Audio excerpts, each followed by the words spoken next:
Fact bye Rumi के मुअज़्ज़ज़ दोस्तों, मैं हूं नबील अहमद। आप सब देखने और सुनने वालों को अस्सलाम वालेकुम। प्यारे दोस्तों, दुनिया एक नए वायरस से तबाह होने वाली है। कोविड-19 से 50 गुना ज़्यादा ताकतवर ये वायरस कौन सा है? दोस्तों, इस दुनिया में ज़िंदगी का चक्कर बड़ा ही अजीबो गरीब है। आज से कुछ अरसा कबल हम एक वबा के दौर से गुजर चुके हैं, जब कोविड वायरस की वजह से दुनिया भर में लॉकडाउन हुए और कारोबारों को अरबों डॉलर्स का नुकसान हुआ। इसके साथ साथ अमवात भी हुई और पूरी दुनिया 20 साल पीछे चली गई। हाल ही में वर्ल्ड हेल्थ ऑर्गेनाइजेशन ने एक वायरस के बारे में खबरदार किया है, जिसके बारे में कहा जा रहा है कि अगर ये वायरस इंसानों में फैलने में कामयाब हो गया तो कुछ ही अरसा में ये 5 से 10 करोड़ लोगों की जान ले सकता है। इस वायरस को इन्फ्लुएंजा ए वायरस का म्यूटेंट वर्जन कहा जा रहा है।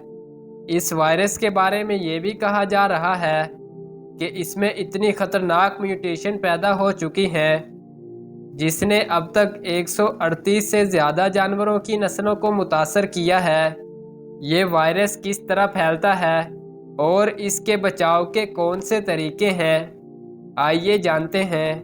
दोस्तों, एक बात जानना बेहद ज़रूरी है कि जब 2015 में स्पेनिश फ्लू फैलना शुरू हुआ और 2018 में इसके फैलने में बेहद इजाफा हुआ, तब भी इस वायरस की हलाकत की शरह बेहद कम थी।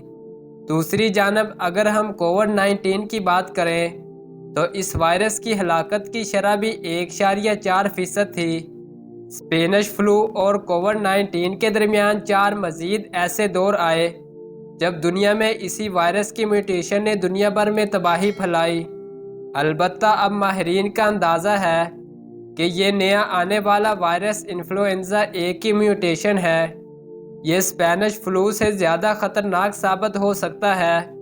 इसकी वजह यह है कि साइंसदानों की तहकीक के मुताबिक नया आने वाला वायरस, जिसे इन्फ्लुएंजा म्यूटेटेड के जीन्स H5N1 कहा जाता है, इसकी हलाकत की शरह 52% है। यानी इससे 100 लोग मुतासर होते हैं तो 52 लोग हलाक हो सकते हैं।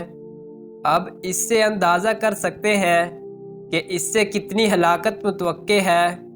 इससे भी ज़्यादा ख़तरनाक बात यह है कि अब तक ये 90 से ज़्यादा परिंदों की अनवा को मुतासर कर चुका है और 60 से ज़्यादा मैमल्स को भी अपना शिकार बना चुका है।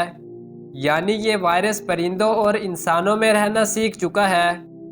और चूँकि मैमल जिस्मानी साख्त में इंसानों के करीब तर होते हैं, तो इसलिए इस वायरस को इंसानों में रहने के लिए ज़्यादा मेहनत नहीं करनी पड़ेगी। और ज़्यादा ख़तरनाक बात यह है कि ये वायरस भी कोविड-19 की तरह एयरबोर्न वायरस है, यानी हवा के ज़रिए फैलने वाला वायरस है। साइंसदानों ने इस मसले पर काफ़ी तहकीक की है और कुछ नुकात वज़ा किए हैं जिनकी मदद से इस बीमारी से बचा जा सकता है।